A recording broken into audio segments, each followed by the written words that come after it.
सबरी भगवान राम की परम भक्त थी। वह सबर जाति की एक भोली भाली लड़की थी।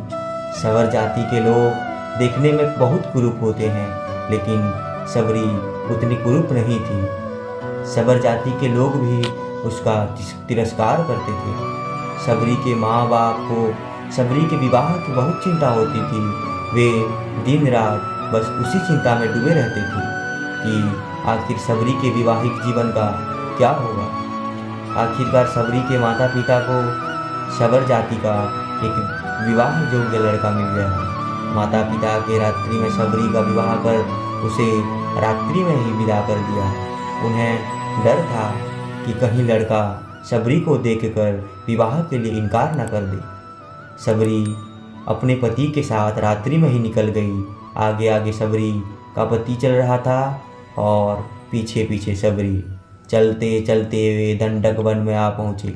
वहाँ उन्हें सुबह हो गई। लड़के ने सोचा, देखूं तो सही मेरी स्त्री कैसी दिखती है। लड़के ने पीछे मुड़कर देखा तो सबरी की कुरूपता देखकर वह डर गया।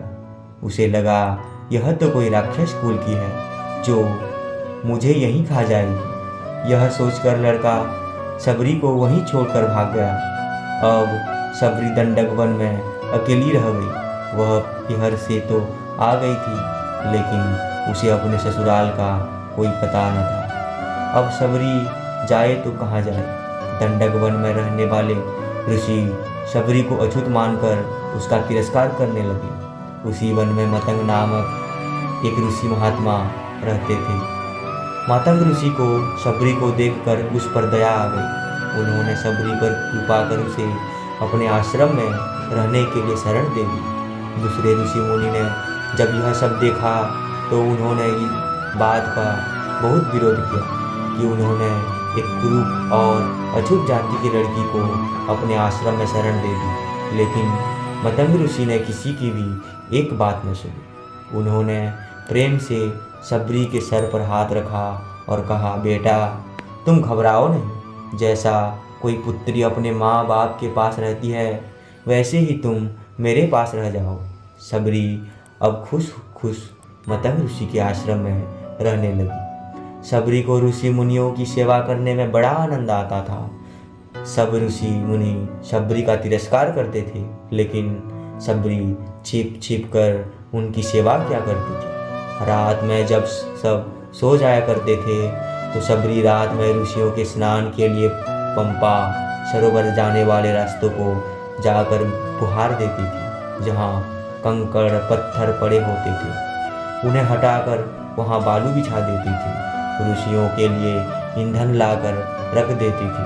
अगर कोई सबरी को देख लेता तो वह वहाँ से डर के मारे भाग जाया करती थी। उसे डर था कि कहीं मेरी छाया ऋषि मुनियों पर पड़ गई तो वह अशुद्ध हो जाएंगे। बस उसी प्रकार ऋषि मुनियों को सेवा में उसका समय बीतता गया। आखिर एक दिन वह भी समय आ पहुँचा जो सबके लिए अनिवार्य है।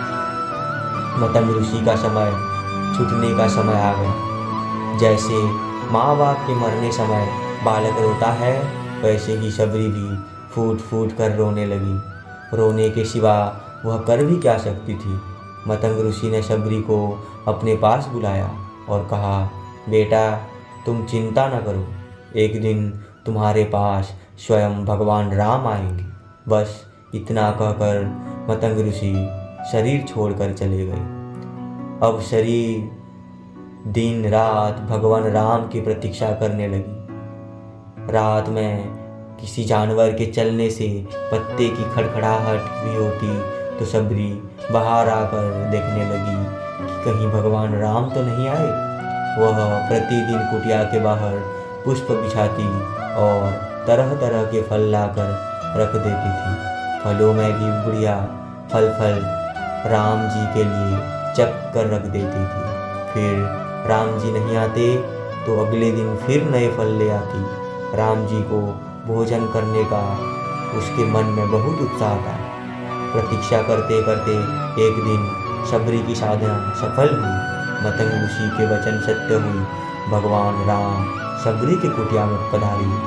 कई बड़े बड़े मुनि ऋषियों ने भगवान राम के उनके आश्रम में चलने के लिए प्रार्थना की, लेकिन भगवान राम केवल शबरी की कुटिया में आए। जैसे शबरी ने भगवान राम से मिलने की तीव्र इच्छा थी, ठीक वैसे ही भगवान राम को भी शबरी से मिलने की उत्कंठा थी। भगवान राम की कुटिया में पहुँचे शबरी के आनंद की सीमा नहीं रही। वह भगवान के चरणों में लिपट गई, जल लाकर उनसे भगवान के चरण धोए, फिर आसन बिछाकर भगवान को बैठाया। फल लाकर शबरी ने भगवान के सामने रखे और प्रेम पूर्वक उनको खिलाने लगी।